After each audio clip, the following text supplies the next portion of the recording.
Camera กันเองทุกเรื่องกล้องและการถ่ายภาพ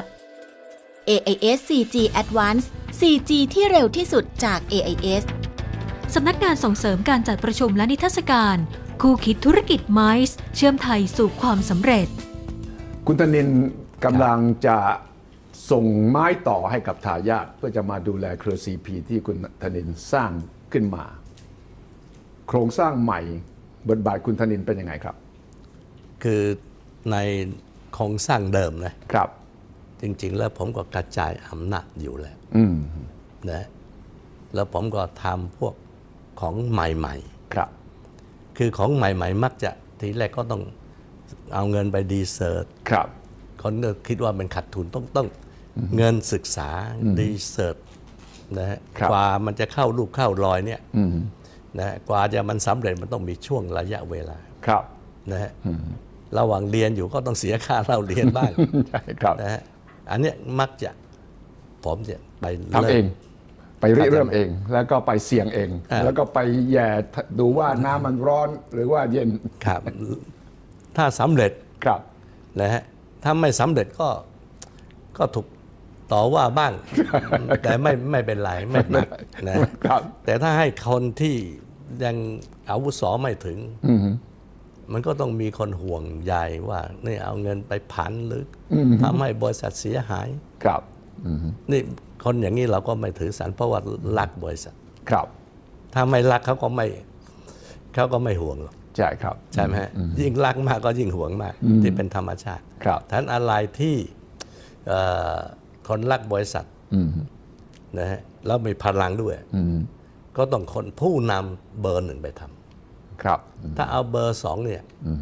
จะมีปัญหาการเปลี่ยนเนี่ยผมว่าน่าจะเปลี่ยนก่อน10 ปี น่าจะเปลี่ยนเมื่อ10 ปีแล้ว 10 ปีที่แล้ว ทำไมจึงรอ10 ปีครับ เนี่ย10 ปีก็สุภาชัยก็39ครับ วันนี้ก็49ก็เกือบจะสุภกิจ52แล้ว อ๋อครับ ใช่ไหม ครับ เลยแรก5แล้วแต่ยุคสมัยนี้เนี่ยมันต้องยุคของคนหนุ่มสาว ครับ ผมถึงจะบอกว่ายังช้าไปอย่างน้อยช้าไป10 ปี ควรจะเริ่มมา อย่งน้อย 10 ปีก่อน ตอนนั้นไม่พร้อมหรือยังไงครับ ก็เพิ่งวิกฤตเศรษฐกิจ อ๋อเจอพอดีเลยฉะนั้น ใช่มันนี่วิกฤตเศรษฐกิจมัน20 ปีพอดี ครับ นะฮะ ผมจำได้ตอนนั้นเนี่ยคุณธนินทร์ต้องคือใกล้ๆจะเกษียณแล้วบอกผมว่าเนี่ยอีกไม่กี่ปีผมจะเกษียณตอนที่สัมภาษณ์คราวที่แล้ว แล้วพอเจอวิกฤตนี้ก็ต้องกลับมาอุ้มธุรกิจ เต็มที่ตอนนั้นก็เหลือเฉพาะโทรศัพท์ ครับ แล้วก็ค้าปลีกแล้วนอกนั้นก็ปล่อยออกไปหมดแล้วนะฮะ ครับ ทั้งต่างประเทศก็ปล่อยออกไปหมดถอยกลับมาอยู่มาสร้างโทรศัพท์กับค้าปลีก ครับ นะฮะตอนนั้นตั้งใจเนี่ย55ใช่จำได้ว่า55แล้ว นี่ วันนั้นมัน58เลยมา3 ปีแล้วนะฮะเพราะเรื่องโทรศัพท์ก็ยังไม่นานแล้วก็ไปเริ่มค้าปลีก ครับ ก็ไม่กี่ปียังไม่ทันเข้ารูปเข้ารอยเท่านั้นแหละ ฉะนั้นคุณสุภกิจและคุณสุภชัยก็เรียนรู้พร้อมๆกัน เดินตามคุณพ่อ แล้วก็เฝ้าติดตามดูวิธีคิดวิธีตัดสินใจการบริหารต่างๆ ใช้เวลาจากนั้นมาถึงตอนนี้10 ปีพร้อมแล้วตอนนี้20 ปีนะ ทั้งหมด เจอวิกฤตเนี่ยมา20 ปี ใช่ ก็ดีไงถ้าหากว่าไม่เจอวิกฤตก็สุภชัยก็อาจจะไม่มีความรู้รอบด้านถึงวันแบบวันนี้ ครับ เรื่องการเงินเรื่องอะไรสุภกิจก็เจอวิกฤตเลยทำให้ต้องรู้เรื่องการเงินเรื่องวิกฤตหน้าตาเป็นยังไงคืออะไรที่ราบรื่นกันไปเนี่ยมันไม่ดี จะวิกฤตสอนให้แข็งแกร่ง ให้แข็งแกร่งแล้วฝึกฝน ตอนนี้พร้อมจะเผชิญกับวิกฤตครั้งใหม่แล้วถ้าจะมี ถ้ายังมีพอมีประสบการณ์ ครับ ใช่ไหมฮะแล้วแก้ไขยังไง ครับ ครับก็ และบทบาทคุณธนิตเองตำแหน่งชื่อประธานอาวุโสใช่ไหมครับ ครับอาวุโส ยัง ก็ ยังจะอยู่ข้างหลังคอยดูคอยมองดูซิว่ามีอะไรที่มันไม่เรียบร้อยค่อยๆ ครับก็กำลังทำเรื่องศูนย์ฝึกผู้นำเป็นหลักแล้ว ครับ แล้วนอกนั้นก็ให้ผลึกกำลังก็ให้คนรุ่นใหม่นะฮะ ครับ ขึ้นมาแล้วก็ให้ทุกกลุ่มธุรกิจ ครับ สร้าง CEO นะแล้วก็ที่เป็น CEO อยู่ก็ขึ้นมาเป็นประธานบริหาร ครับ นะก็ต้องสร้างรุ่นใหม่แหละ ครับ คนที่สร้างได้เร็วที่สุดก็คือCPO คุณก่อศักดิ์ อ๋อครับ CPO ครับ นะแล้วเปลี่ยนไปเป็นตั้ง CEO นี่มา3 ปีแล้ว ครับ คุณธาดิน ครับ แล้วก็cònมีรอรับอีก2 คน ครับ นะฮะเนี่ยธุรกิจมันต้องอย่างเงี้ยต้อง ครับ สร้างคนที่จะมาทดแทน ครับ แล้วเราก็ใช้ความที่มีประสบการณ์มาหนักในเรื่องสร้างคน ครับ เนี่ยสำคัญที่สุดสุด ใช่ ท้าย ครับ คนเนี่ยจะเป็นทรัพย์สมบัติที่ไม่มีค่าที่จะตี มันก็มีค่าประเมินไม่ได้ ไม่ได้มีค่าอย่างโรงงานอุตสาหกรรมอื่นผิดอะไรก็ตาม ครับ มันยังมีค่าว่าจะขายเท่าไหร่ ครับ แต่คนนี่แหละคือวิญญาณของบริษัทบริษัทเนี่ยคือตัวเป็นโครงสร้าง ครับ ตัวผู้นำเนี่ยผู้คนปฏิบัตินั่นแหะคือวิญญาณทำให้โครงสร้างอันนี้มันเกิดให้มันกลายเป็นมีชีวิตชีวา วิญญาณ มี ก็คือตัวสำคัญที่สุดสำคัญกว่าร่างกายอีกเพราะวิญญาณคือตัวขับเคลื่อนให้มัน ครับ เกิด คือ ได้ คน ครับ นะอย่างศูนย์ฝึกผู้นำเนี่ย ครับ แล้วก็เราพูดชัดเลยเป็นศูนย์ฝึกผู้นำนะฮะตรงนี้เนี่ยผิดออกฝึกออกมาสร้างออกมาเนี่ย ครับ คือไม่มีค่าที่จะตีเราไปสร้างโรงงานเราผิดอะไรออกมาสินค้าอะไรออกมายังมีมูลค่าของมัน ครับ แต่คนเนี่ยไม่รู้จะตียังไงแล้วแต่ มันมี แต่ละ ค่า ความ มากกว่าที่จะตีได้ ตีได้ เพราะว่ามันต้องพัฒนาต่อไป แล้วมันก็จะเป็นคนที่สร้างคนรุ่นต่อๆไป ต่ ใช่ อ ไหมครับ ต่อไป ครับฉะนั้นบทบาทจริง ๆ วันต่อวันจากนี้ไปของคุณธนินทร์คืออะไรครับ ก็คือดูเรื่องธุรกิจอะไรกำลังเปลี่ยนแปลงเลยหลักจริง ๆ ก็คือคน ครับ สร้างคน นี่คือหน้าที่ผม แต่ยังจะตัดสินใจอะไรไม่สมมติว่าเห็นอะไรที่หงุดหงิดเห็นอะไรที่บอกมันช้านักนี่ถ้าเป็นเราทำเราก็จะทำได้เร็วกว่านี้ตัดสินใจเร็วกว่านี้จะไปก็เรียกล่วงลูกไหม คืออย่างนี้ฮะอะไรที่เขาทำได้ดีเนี่ย ใส่เข้าไป เราต้องสนับสนุน ครับ หนุนให้เร็วขึ้น ครับ ให้ดีขึ้น ให้ใหญ่ขึ้นนี่คือหนุน อย่าไปว่าลวงลูก ครับ นะฮะอะไรที่ยังทำไม่ดีนะฮะ ครับ เราก็ไปหนุนเหมือนกัน ครับ ไปเอาประสบการณ์เรานะแล้วก็ต้องปล่อยให้เขาทำ ครับ เราไปทำเองไม่ได้หรอก ครับ เราไปเริ่มว่าตรงเนี้ยวางนโยบายว่าตรงนี้ต้องเปลี่ยนแปลงอย่างนี้ทำอย่างนี้ ครับ นะฮะเอาแบบเก่าไม่ได้แล้ว ครับ นะยุคสมัยนี้เนี่ย ครับ มันต้องเร็วและต้องมีคุณภาพ ครับ ไม่ใช่เคยไปนะฮะ คนจีนก็บอกว่าเจเนอเรชันที่3เนี่ยความสำเร็จจะอยู่ถึงแค่เจเนอเรชันที่3เชื่อตามหลักที่คนจีนเคยพูดไว้ไหมครับ รุ่นคุณพ่อของคุณธนินทร์คุณธนินทร์รุ่น2แล้วตอนนี้รุ่นที่3รุ่นที่3นี่ยังโอเคนะสำหรับคนจีน แต่หลังจากรุ่นที่3นี่จะยากแล้วคุณธนินทร์เชื่อในความเชื่อนี้ไหมครับ ผมว่ายุคใหม่นี้นะผมก็คิดว่าเรามีโอกาส ครับ แต่สุดท้ายเนี่ยก็ยังต้องอยู่ที่ว่าผู้ถือหุ้น ฮะ เขาคิดยังไงไปถึงรุ่นที่4บางรุ่นที่5อะไรเนี่ย ครับ ยังมีนะบริษัทรุ่น10ก็ยังมี มีนะครับ นะฮะเขามีวิธีการสร้าง ครับ นะฮะมีวิธีการฝึกอย่างที่ร่วมฮอลแลนด์ของแมคคอที่เจ้าของแมคคอ SZV เนี่ย ครับ นะฮะเขานี่เป็นรุ่นที่10แล้ว โอ้ นะรุ่นที่ ครับ 10เขาก็เลือกนะฮะว่ายังเป็นของบริษัทนะของส่วนรวม ครับ แต่เขาก็เลือกไม่เหมือนเมืองคนจีนคือผิดพลาดตรงนี้คือคนโตที่สุดแทนพ่อ ใช่ครับ เข้าใจไหมเกิด ครับ คนโตเขาไม่บุกเบิกเขามีความพอ ครับ บริษัทนี้มันก็เคยหดไป เพราะว่าลูกคนโตบอกพอแล้ว เขาพอแล้วเขาแทนพ่ออำนาจ ครับ ถ้าผมวิเคราะห์นะคนจีนอาจจะไม่ถึง3 ช่วงก็คืออาจจะ ไม่ถึงช่วงนี้ อาจจะเป็นเพราะรูปเนี่ยของยุโรปนี่ของตะวันตกนี่เขาไม่ใช่เขาดูว่าคนไหนเหมาะสม ไม่จำเป็นต้องลูกคนโตเสมอ แล้ว ไป ใช่แล้วก็สร้างนะฮะ ครับ เพราะลูกคนโตอาจจะเหมาะสมในธุรกิจเก่า ครับ แบบเก่าแบบเซฟตี้แบบขยันแต่ยุคนี้มันเป็นยุคใหม่ ครับ ก็ดูซิว่าในลูกเนี่ยหลานเนี่ยแหลนเนี่ยมีคนไหนเหมาะสม ครับ ก็เจาะจงสร้างนะตรงนี้คือความ เอาคนมีฝีมือที่สุดในครอบครัว ในครอบครัว ครับ นะครับ แล้วยังต้องสร้างมืออาชีพมาเป็นผู้ปฏิบัติ ใช่ครับ แล้วก็สร้างคนดีคุดคน ดูสำคัญคือการเงินบัญชี ใช่ แล้วก็เก่งในเรื่องที่สนับสนุนคนเก่งไปทำงาน ครับ เราจะไปหาในครอบครัวมีคนเก่งครบทุกธุรกิจมันเป็นไปไม่ได้ เป็นไปไม่ได้ เราไปจำกัดตัวเราเองทันที่มันไปไม่ไกลเนี่ยก็เพราะว่าเราชอบว่าต้องเอาครอบครัวมาดูแลไม่จำเป็น ครับ คือครอบครัวมาดูแลเรื่องการเงินบัญชี บริหารเงินให้ดี ครับ ดูแลบัญชีให้ดี และสร้างคนหนุนคนเก่งไปทำ ทุก งา ด้าน นทุกด้าน ทุกด้าน อื่ๆเนี่ย เพราะว่าคนเก่งเพราะธุรกิจของ CP มันหลายด้าน ใช่ครับ เข้าใจไหมแล้วก็เอาคือตรงนี้วันนี้ระบบของ CP ก็เป็นอย่างนี้ เราขึ้นมาอยู่ข้างบนนี่ ครับ คุณสุภาชัยสุภกิจอยู่ข้างบนนะแล้วเรายังมีประธานกลุ่ม ใช่ครับ ซึ่งเป็นมืออาชีพ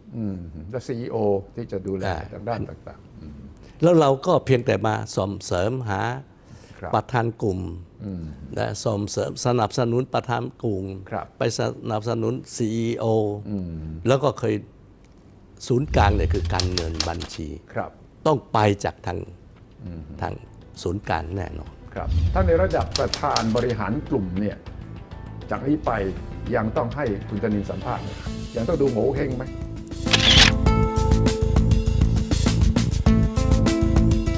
วิธีสร้าง ช่ ผู้ วงหน้า นำคือต้องให้โอกาส ให้หน้าที่ให้ตำแหน่ง ครับ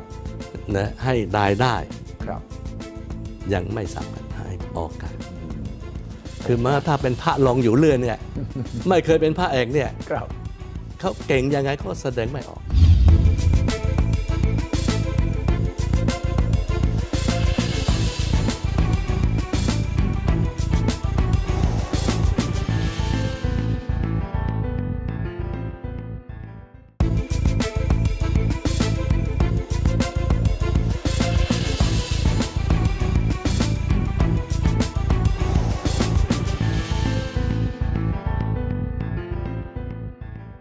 สนับสนุนโดยยูโรเค้กอร่อยทุกที่ทุกเวลา Premium Outlet Factory Outlet ของแบรนด์เนมระดับพรีเมียม Only Camry ยากที่ใครจะตามทัน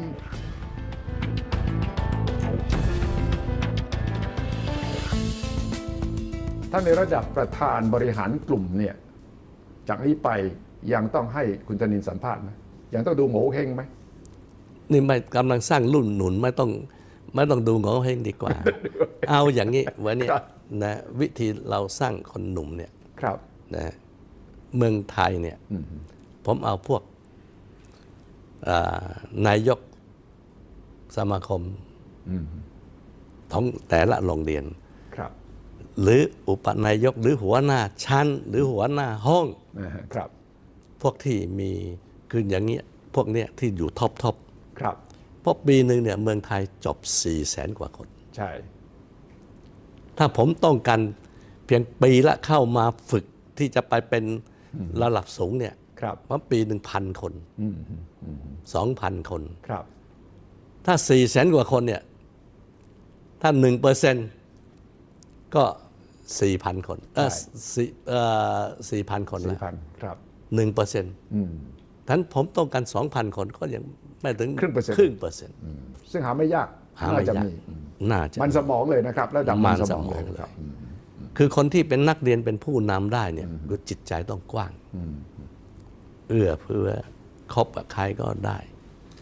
ผมไม่เลยมองว่าคะแนนเป็นที่หนึ่ง ไม่จำเป็น มอง ไม่จำ ว่า เป็นต้องเรียนเก่ง ไม่จำเป็นคะแนนอาจจะเป็นที่10ก็ได้ ครับ ที่20ก็ได้ ครับ แต่เป็นผู้นำถูกเลือกเป็นหัวหน้าชั้นหัวหน้าห้องหัวหน้าห้องหัวหน้าชั้น ครับ หัวหน้าโรงเรียนอย่างเงี้ย ครับ นี่เป็นระดับที่ ครับ ต้องการ วัดความสามารถในแง่ของการบริหารในแง่ของการปรับตัวในแง่ของการมีมนุษยสัมพันธ์ทั้งหมด ครับ คุณสมบัติอย่างอื่นที่ไม่ใช่แค่เรียนเก่งอย่างเดียว ไม่ได้ยังไม่พอ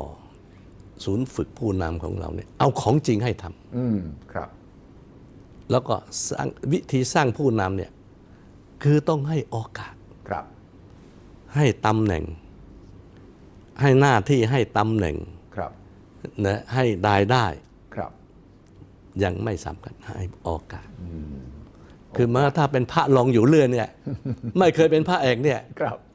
เขาเก่งยังไงก็แสดงไม่ออก ไม่มีโอกาสได้แสดง ไม่ออกอะผมนี่แหละสร้างมวยทีให้เขาไปแสดง ครับ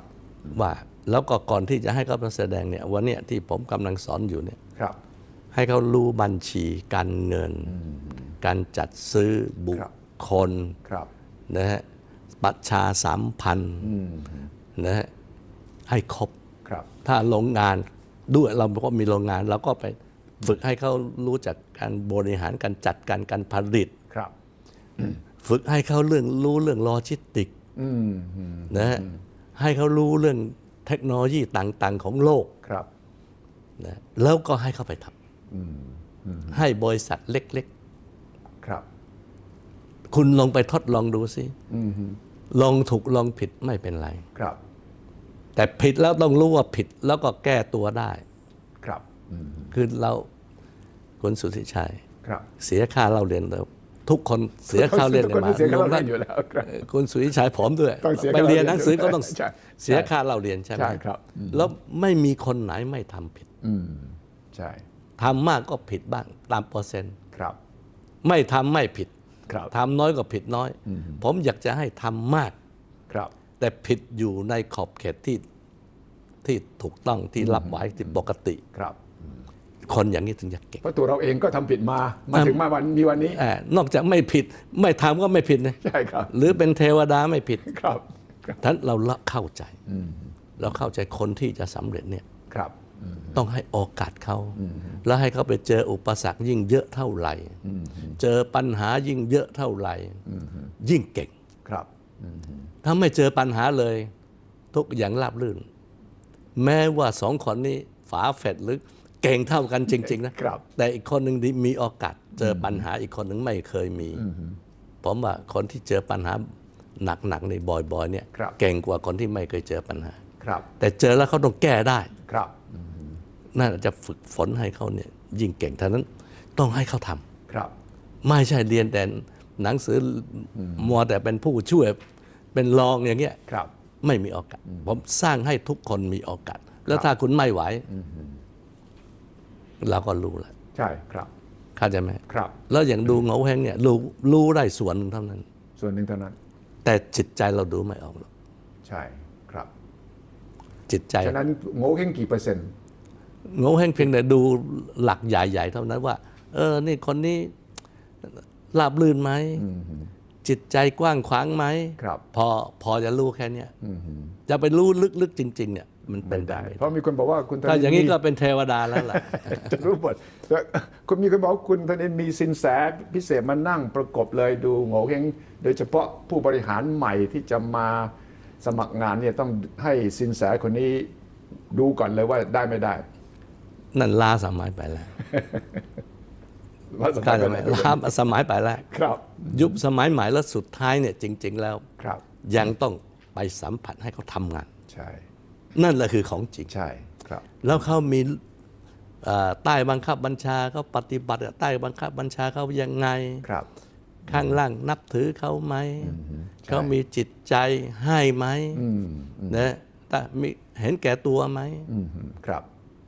ก็ต้องทุกอย่างเนี่ยสามประโยชน์คนถ้าไปประเทศลงทุนประเทศนั้นต้องได้ประโยชน์ ครับ ประชาชนประเทศนั้นต้องได้ประโยชน์ ครับ แล้วบริษัทจะได้ประโยชน์ ครับ ถ้าพูดถึงหน้าที่เป็น CEO ก็ต้องคิดถึงเรื่องแรกเลยบริษัทได้ประโยชน์หรือเปล่า ใช่ ทำอะไรต้องคิดว่าบริษัทได้ประโยชน์หรือเปล่า ครับ แล้วก็คิดถึงพนักงานทีมงานเขาได้ประโยชน์ไหม ครับ แล้วถึงจะคิดถึงตัวเอง ใช่ ถ้าคิดเป็นตัวเองก่อน ครับ แล้วบริษัทไว้ที่หลัง ครับ แล้วก็ลูกน้องเป็นที่สองบริษัทนี้ไม่โตหรอก ครับคุณธนินสอนลูกทั้งสองคนอย่างไรถึงมีวันนี้ที่จะมอบคบเพลิงต่อไปได้ สอนคุณสุภกิจและสอนคุณสุประชัยอย่างไรต่างกันไหมครับ ลูกสองคนนี้ ต่างกันแต่ต้องอย่างนี้นะไม่ใช่เรื่องนี้เนี่ยไม่ใช่สอนได้นะ ไม่ใช่สอนได้ ยังต้องอยู่ที่ตัวเขาเอง ใช่ พื้นฐาน ครับ เหมือนเราจะผิดอาหารที่อร่อยเนี่ยวัตถุดิบต้อง ทั้งดี ดีก่อน ครับ เข้าใจไหมมันถึงจะ แต่วัตถุดิบนี่ก็เป็น DNA ของเรานี่เป็นจีนของเรานี่ จีนของเรามันก็จะไม่เหมือนกัน100%แม้ว่าฝาแฝดมันยังไม่เหมือนกันเล ไม่ ย กันเลย เข้าใจไหม แต่ว่ามันก็ต้องมีส่วนเหมือนเราบ้างแหละเพราะว่าเป็นเนื้อเชื้อไขของเรา แต่สำคัญที่สุด ครับ ผมให้ได้เด็กเนี่ยต้องขยันอดทนหมันเพียร ครับ นะฮะแล้วต้องคิดถึงว่า อย่าเป็นนึกว่าจบมาแล้วสบายนะจบมาเนี่ยถ้าเราจะเป็นยิ่งใหญ่กว่าเขาเนี่ย ครับ จะลำบากกว่าตอนเรียนอีก อ่าฮะ เพราะตอนเรียนเพียงแต่ตอนสอบโอ้โหเราต้องขยันนะ ใช่ครับ แต่รู้ไหมว่าคนที่จะเป็นผู้นำได้เนี่ย ครับ พอเป็นผู้นำแล้วเนี่ย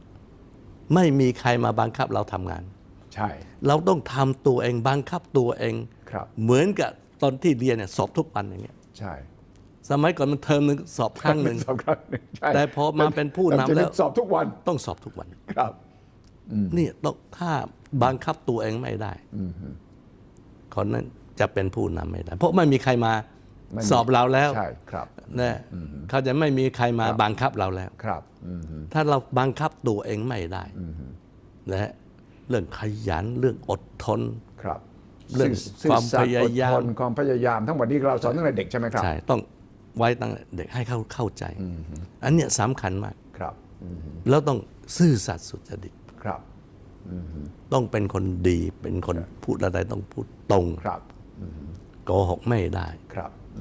นะฮะ แต่ว่าบุคลิกทั้งสองลูกสองคนไม่เหมือนกันเนี่ยมีวิธีต่างกันไหมครับ ในการฝึกเขาตั้งแต่เด็ก ก็ต้องปล่อยให้ไปทำเข้าใจไหม ครับ แล้วพออย่างนี้แล้วคืออยู่ที่พรสวรรค์ของแต่ละคน ครับ อันนี้เราตัวนี้เราเลือกไม่ได้ เลือกไม่ได้ แต่ให้งานที่เหมาะสมได้ ใช่ใช่ ให้เหมาะสมกับ ครับ ที่ความเก่งของเขาเก่งในด้านนี้ ครับ ก็ให้งานอันนี้ แล้วก็หาคนที่จุดอ่อนของเขาไปช่วยเขา ใช่ครับ แล้วก็เพียงแต่ว่าต้องสอนเขาว่าเนี่ยคุณต้องตอนนี้จุดอ่อนนะ คุณต้องไปหาคนที่เก่งกว่าเราในเรื่องนี้ แม้ว่าเราเก่งทุกอย่างก็ไม่มีเวลา ใช่ 1 เวลาเท่านั้น ใช่ครับ ทั้นคนที่จะเก่งจริงเนี่ย ครับ ไม่ใช่ตัวเองเก่งหรอกต้องรู้จักหาคนเก่งกว่า ต้องหาคนเก่งกว่ามาทำแต่ละเรื่อง ใช่ ที่เก่งกว่าเรา ใช่ครับ เพราะเราไม่มีเวลา แม้ว่าเราเก่งทุกเรื่องก็ไม่มีเวลา ไม่ได้ ไม่มีเวลาพอที่ พอทำได้1 เรื่อง ครับ ในเวลาเดียวกัน ครับ ถ้าเรามี10 คนในเวลาเดียวกันทำได้10 เรื่อง ครับ ถ้าเรามีคนเก่ง100 คนแล้วเวลาเดียวกันทำได้100 เรื่อง ความเป็นลูกเจ้าสัวนี่เป็นข้อได้เปรียบหรือข้อเสียเปรียบสำหรับลูกสองคน ผมว่านะต้องเป็นทำให้เสียเปรียบ ครับ ต้องไม่ให้เขารับลื่น ต้องให้งานที่มีปัญหา ไม่รับโดยตั้งใจเลยนะเอางานยากๆให้เลยนะ งานที่ยาก ครับ ๆนะอย่างอันนั้นก็เป็นความสามารถของแต่ละคนอีกนะ ใช่ครับ อย่างคุณสุภชัยเนี่ยก็รับงานที่ยากมาถึงวันนี้นะ ใช่ เจอปัญหาตลอด หนักมาก ยิ่งเจอก็ยิ่งเก่ง ใช่ เข้าใจไหมถ้าเก่งเท่ากันนะครับ ก็คนหนึงไม่เจอปัญหาก็ไม่เก่ง ใช่ครับฉะนั้นเป็นความตั้งใจของคุณพ่อเลยใช่ไหมค ก็ รับบ างเรื่องนี่นะ เอางานยากไปให้ทดสอบดู แหมบางเรื่องก็ไม่ใช่เราตั้งใจไม่ได้นะ ไม่ บาง เกิด เรื่อง ขึ้น ก็ต้องผมว่าลวงด้วย ฟ้าลิขิต ใช่ฟ้าลิขิตเลยนะครับ บางเรื่องนี่เราขวางไม่ มัน ได้ เป็นเรื่องที่เราคาดไม่ถึงบ้าง คาดไม่ วางแผนก็ไม่ได้ ไม่ ล่วงหน้า ได้ด้วย แต่ก็เป็นจังหวะที่ดีที่ได้ทดสอบบทบาทต่างกันยังไงครับ ระหว่างคุณสุภกิจซึ่งไปเป็นประธานใช่ไหมครับของกลุ่ม แล้วคุณสุประชัยซึ่งเป็นกรุ๊ป CEO บทบาทต่างกันยังไง คือคนหนึ่งเนี่ยปฏิบัติ ครับ ก็เหมาะสมกับสุภชัย ครับ เขาปฏิบัติมาตลอดเขาลงลึกเจาะลึก ครับ ทุ่มแท ครับ สุภชัยจะมีสุภกิจจะมีเวลาส่วนหนึ่งไปเรื่องประชาสัมพันธ์เรื่องคบเพื่อน ครับ เพื่อนฝูงเขาเยอะแยะ ครับ นะฮะ ครับ ก็เหมาะสมอะผมว่าตำแหน่งนี่พอดี พอดี ก็ หมดห่วงละ เหมาะสม ตอนนี้หมดห่วงละว่าปล่อยลูกสองคนไปบริหารได้ ตอนนี้คุณธนินก็จะได้มาดูภาพใหญ่ ครับ และดูภาพของประเทศและภาพของโลกด้วย แต่เป็นช่วงเปลี่ยนผ่านที่เทคโนโลยีมันก็เปลี่ยนเร็วมากนะครับ ใช่ ฉะนั้นมันยิ่งทำให้คุณธนินอยู่เฉยๆไม่ได้ ผมเชื่อว่าคุณธนินยังไงก็อยู่เฉยไม่ได้ เพราะว่าสร้างบริษัทนี้มาเห็นความเปลี่ยนแปลง ไม่ว่าจะเป็นด้านเกษตรที่เริ่มต้นใหม่ๆ แล้วมาถึงเทเลคอมแล้วก็ขายปลีกแล้วก็มาถึง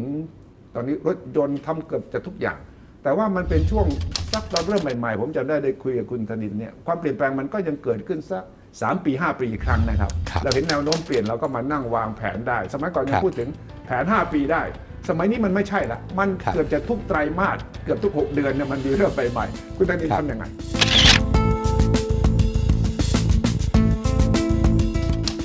CP ช่วงหน้า อยู่ในธุรกิจอาหาร ครับ ซึ่งอาหารเนี่ยมันคู่กับมนุษย์ ครับ เมื่อไหร่ยังมีมนุษย์อยู่ ก็ต้องมีอาหารอยู่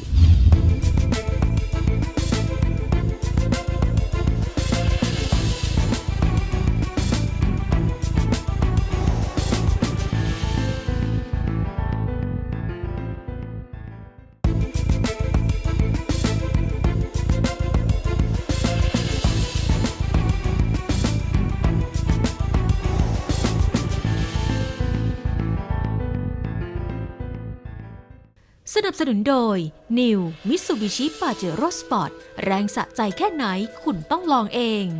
สักตอนเริ่มใหม่ๆ ผมจำได้คุยกับคุณธนินเนี่ยความเปลี่ยนแปลงมันก็ยังเกิดขึ้นสัก3 ปี 5 ปีอีกครั้งนะครับ ครับ เราเห็นแนวโน้มเปลี่ยนเราก็มานั่งวางแผนได้ สมัยก่อนยั ครั ง บ พูดถึงแผน 5 ปีได้ สมัยนี้มันไม่ใช่ละมัน ครับ เกือบจะทุกไตรมาสเกือบทุก 6 เดือนเนี่ยมันมีเรื่องใหม่ๆคุณธนิน ครับ ทำยังไง ก็ต้องก้าวให้ทันนะ นั่นสิ แล้ววิธีที่จะก้าวให้ทันเนี่ยหนึ่งต้องเรียนรู้จากคนหนุ่มสาวคนใหม่ ครับ คือเขาคิดกับเราไม่เคยเหมือนกัน ครับ วันนี้นะโลกมันเปลี่ยนแล้วนะครับ เปลี่ยนยังไงทุกคนพวกหนุ่มสาวเนี่ยรุ่นใหม่นี่นะอยากจะเป็นเท่าแก่นะ ใช่ครับ สมัยก่อนประเทศไทยเนี่ยคนไทยไม่เคยอยาก ไม่อยากเป็น พอเรียนสูงแล้วก็อยากไปทำหาบริษัทใหญ่ๆทำงาน ใช่ อะไร ครับใช่ครับ วันนี้โลกมันด้วยธรรมชาติไม่รู้ยังไงผม สมัย ยัง ก่อนตอนเรียนหนังสืออยากจะทำงานบริษัทดัง อ่า ๆ บริษัทที่มั่นคง ครับ ก็ไปบริษัทใหญ่ๆ เช่น บริษัทปูนซีเมนต์เป๊ปซี่โค้กบริษัท CP อย่างนี้นะครับ ครับ ตอนนี้หลายคนบอกว่าอยากเป็นผู้ประกอบการเองใช่ไหม ใช่โลกมันเปลี่ยนแล้วมันพอดีอีกถ้าเราต้องเข้าใจนะครับ ในยุคที่ 1.0 เนี่ย ครับ คือจากเกษตรเปลี่ยนเป็นอุตสาหกรรม ใช่ครับ วันนี้เกษตรกรเหลือ 1%เราดูอเมริกาเป็นหลักเลยนะฮะหลังจากนั้นก็อุตสาหกรรม ครับ เกิด พนักงานก็ดึงเอาพนักงานเกิด ครับ นะฮะตอนนั้นก็พนักงานใหญ่ยิ่งเยอะยิ่งดียิ่งโอ้เซลล์อะไรเยอะแยะอะไร ครับ วันนี้เซลล์ทับจะต้องน้อยลงแล้ว ครับ มันเซลล์บนอากาศแล้ว แล้วต่อไปเนี่ยทีวีหนังสือพิมพ์ ครับ การโฆษณาเนี่ยมันจะเปลี่ยนอีกแล้ว ใช่ครับ มันก็จะมาอยู่ในมือถือครับ อยู่ในมือถือแล้ว ทุกคนก็ติดตาม ดิจิ ข่าวสารข้อมูลในมือถือทุกอย่างมันเกิดขึ้นในนี้ แม้กระทั่งเรื่องขายปลีก ใช่ ขายปลีกก็มาอยู่ใน อยู่ นี้ ในนี้ แล้วก็เรื่องโฆษณาก็ต่อไป ก็อยู่ในนี้ เราต้องก้าวให้ทันให้เปลี่ยนให้ทัน ครับ CP จะปรับตัวยังไงให้เข้ากับมือถือง่ายๆคือเทคโนโลยีมันอยู่ในนี้ เปลี่ยนให้ทันก็ต้องใช้คนหนุ่มสาวไปเปลี่ยนถึงจะทัน ครับ เราไปบอกว่า เอาคนที่เคยทำมาชินแล้วสำเร็จแล้ว มาเปลี่ยนมีโอกาส แต่ส่วนน้อย คนที่จะรับการเปลี่ยนแปลงเนี่ยจากที่เคยสำเร็จแล้ว ครับ เปลี่ยนมาอีกแบบวิธีหนึ่งเนี่ยมี แต่ไม่เยอะ แต่มาเยอะเลยต้องเอานี่ผมเชื่อมั่นว่า CP เนี่ยสำเร็จ เพราะ เพราะใช้คนหนุ่มสาว แต่ว่าคุณธนินก็มี CP ที่อยู่มานานด้วยกันเนี่ยระดับอายุ 50 ขึ้นเนี่ย ครับ หลายองค์กรก็เจอปัญหาเดียวกัน คือคน ครับ 50 ขึ้นจะไม่ยอมเปลี่ยน ครับ ต่อต้านการเปลี่ยน หรือว่าเงียบๆคือไม่ต่อต้านแต่ก็ไม่ปรับตัว ไม่ปรับ คนเหล่านี้คุณธนินทำยังไง ไม่เป็นไรฮะเอาทีมหนุ่มสาวมาท ทำให้ดู ำในธุรกิจเดียวกัน อ๋อแข่งกัน เรามีหลายบริษัทได้เนี่ย ใช่ อ้าวคุณก็ทำตรงเนี้ยดีแล้วอ้าว ครับ คุณทำไป ครับ แล้วก็สร้างหนุ่มสาวมาทำธุรกิจเดียวกัน แต่เป็นวิธีใหม่ ครับ ก็มัวไม่ช้ำน้ำไม่ขุน ใช่ครับ แล้วพอวิธีใหม่สำเร็จ ครับ ก็คนหนุ่มสาวก็เคยไปทดแทนเขาเกษียณไปเขาก็ทดแทนไป ครับ ผมอยากจะทำอย่างมัวไม่ช้ำน้ำไม่ ให้คุณครับ เพราะว่าองค์กรของ แล้วเป็นประโยชน์ด้วยเพราะอะไร ถูกต้อง ถ้าเราไปทำให้รางพึ่งมันแตกเนี่ย ก็ไม่ได้ เหมือนรัสเซียเนี่ยยัง ครับ ไม่แบบจีนมันไปทีละขั้น ครับ จะเปลี่ยนเป็นจะเป็นทุนนิยมเนี่ยเขาไปทีละขั้น ใช่ รัสเซียเปิดหมดเลยทีเดียว ครับ โอ้โหแตกแยกกัน และเปิดการเมืองก่อนด้วย ไม่ใช่เปิดเศรษฐกิจด้วยใช่ไหมครับ การเมืองตูมทีเดียวเนี่ยโอ้กระจายไปหมดท่านั้นของ CP ทำแบบนี้ ครับ ถ้าคุณไม่ยอมเปลี่ยนไม่เป็นไร คุณก็ทำให้ดีที่สุดอะ ครับ แต่ผมบอกนะไอ้ตรงเนี้ยมันต้องจะแพ้นะ มีคนรุ่นใหม่เขาทำได้ดีก แล้ว ว่า ก็ แล้วนะ เอารุ่นใหม่มาทำแล้วมันไปเกี่ยวข้องกับองค์กรเดิม เกี่ยวหรือไม่เกี่ยว ไม่เกี่ยว ไม่เกี่ยวแยกกัน ไม่ได้อยู่ในองค์กร อ๋อ เริ่ม โอเคครับ เป็นอีกรุ่นใหม่มาทำใหม่ทำของใหม่วิธีใหม่นะทุกอย่างใหม่หมด เหมือนกับเป็นสตาร์ทอัพแต่อยู่ในบริษัท อยู่ในบริษัท คิดแบบสตาร์ทอัพทำแบบสตาร์ทอัพ อยู่ แต่ ในเครือ บษัทอยู่ในเครือครับ ในเครือมีกี่กลุ่มก็ได้ ใช่ครับ แล้วพอกลุ่มนี้สำเร็จ ครับ ถ้าไม่สำเร็จก็ล้มไปไม่เป็นไร ไม่ ก เป็น ลุ่ม ไรครับ เดิมก็ยังไม่มีปัญหา ครับ ไม่จะเป็นทำให้กลุ่มเดิมมันแตก ครับ มีปัญหา แล้วกลุ่มใหม่ไม่สำเร็จ ยุ่งแหละทีนี้ยุ่งแล้ว หมดละ ครับ เขาก็หมดละ ครับ แต่นี่มันช่วงเปลี่ยนผ่านใช่ไหมครับที่ว่าเนี่ย ครับ เราต้องประคองให้มันไปจนกระทั่งถึงจุดที่ว่าของใหม่ใช้ได้แล้วทางนี้ก็หลุดไปได้ มันก็ใช่ มันจะออโตเมติก ครับ ทั้งคนทั้งอะไรเนี่ยก็ทดแทนไป คนรุ่นเก่า ครับ อาวุโสก็เห็นด้วย ครับ โอ้โหนี่มันเขาสำเร็จเขาเก่งกว่าเราอีก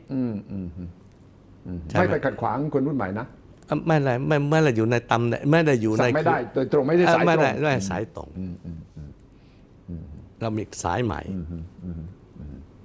เป็น ครับใช่ไหม เป็นหน้าที่ของท่านประธานที่ต้องดู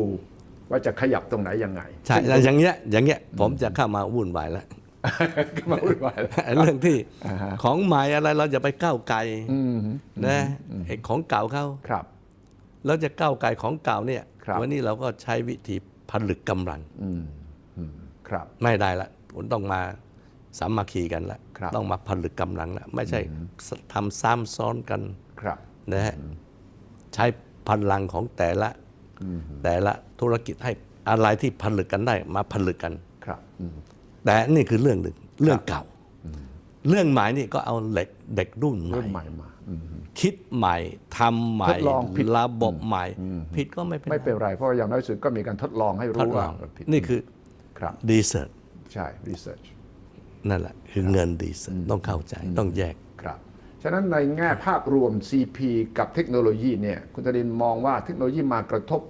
ต้องปรับอะไรใหญ่ที่สุดสำหรับ CP นอกจากคนเมื่อสักครู่ที่ ครับ คุณธนินพูดถึงแล้วเนี่ยมันจะในปี3 ปี 5 ปีข้างหน้า CP จะหน้าตาเป็นยังไง เมื่อเทคโนโลยีเข้ามาในหลาย ๆ ด้านเนี่ยมากระทบทั้งตรงทั้งทางอ้อม ครับ เรื่องแรก CP อยู่ในธุรกิจอาหาร ครับ ซึ่งอาหารเนี่ยมันคู่กับมนุษย์ ครับ เมื่อไหร่ยังมีมนุษย์อยู่ก็ต้องมีอาหารอยู่ แต่อาหารกำลังเปลี่ยนแปลงแล้วนะครับ อาหารจะต้องมีการเปลี่ยนแปลง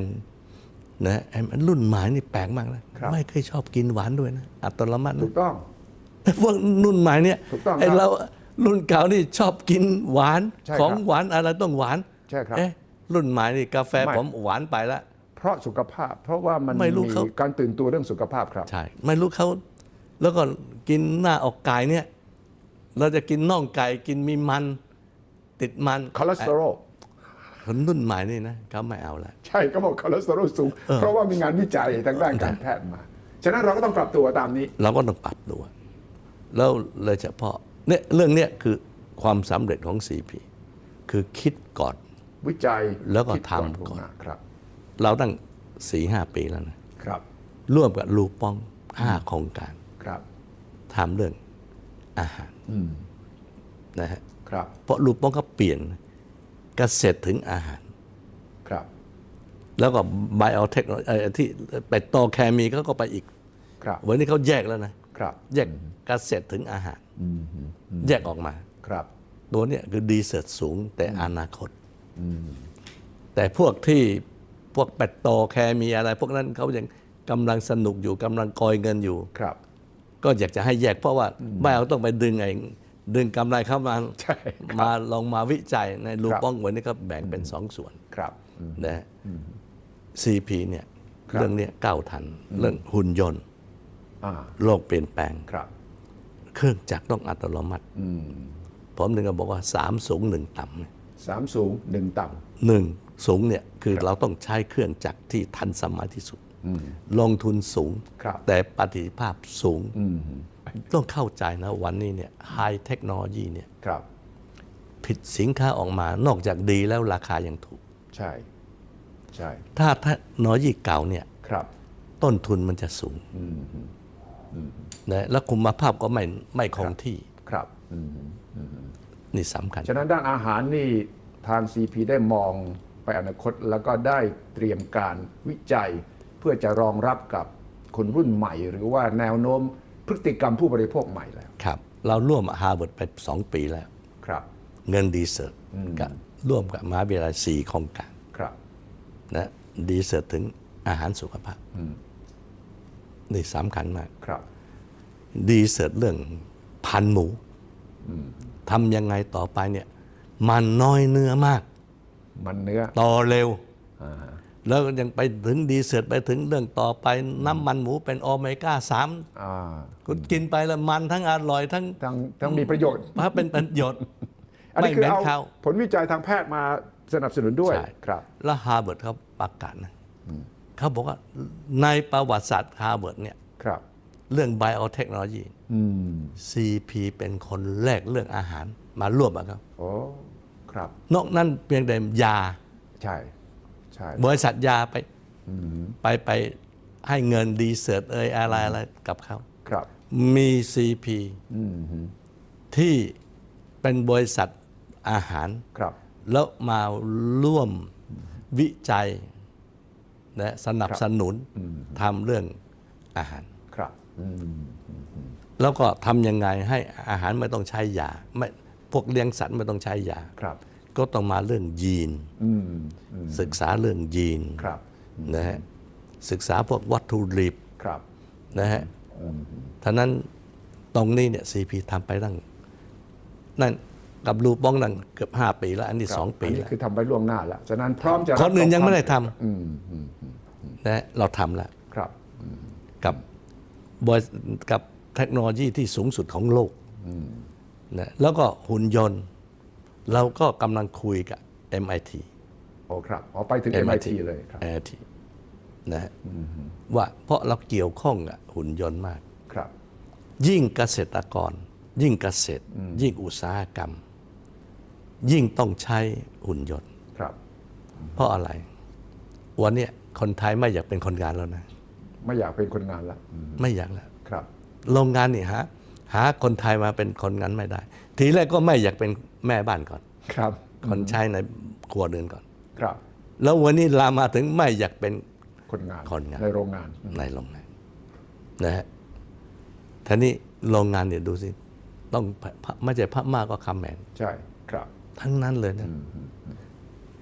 เราต้องใช้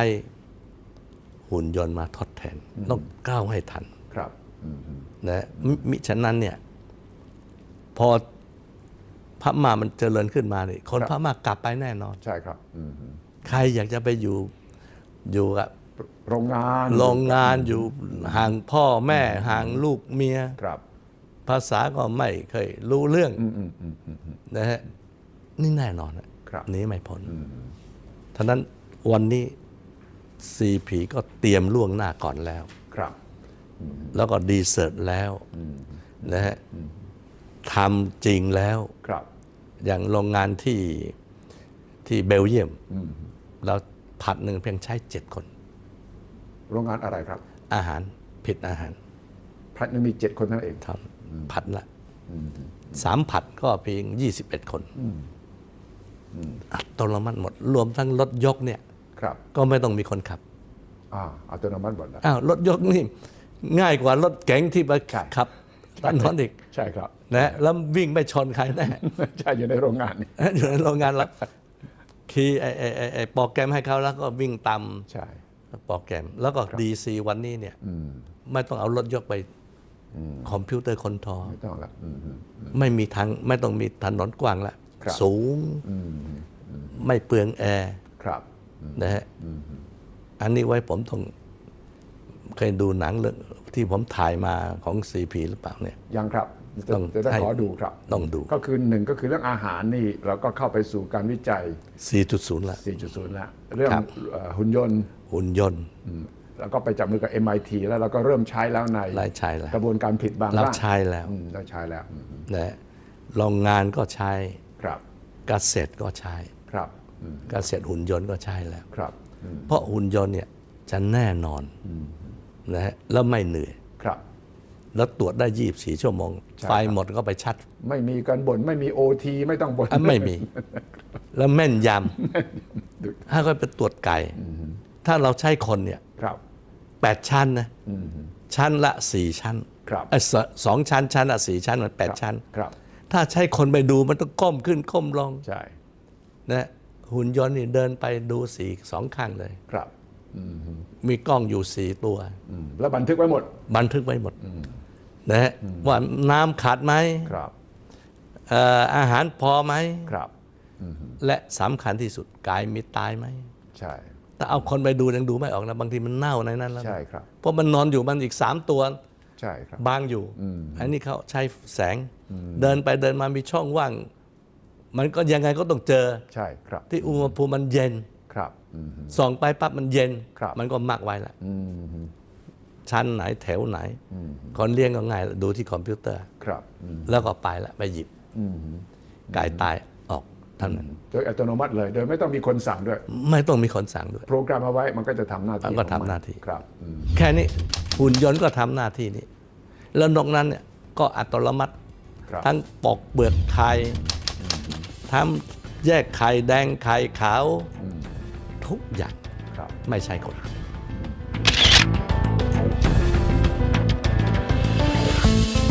พอเข้าสู่ 4.0 เนี่ย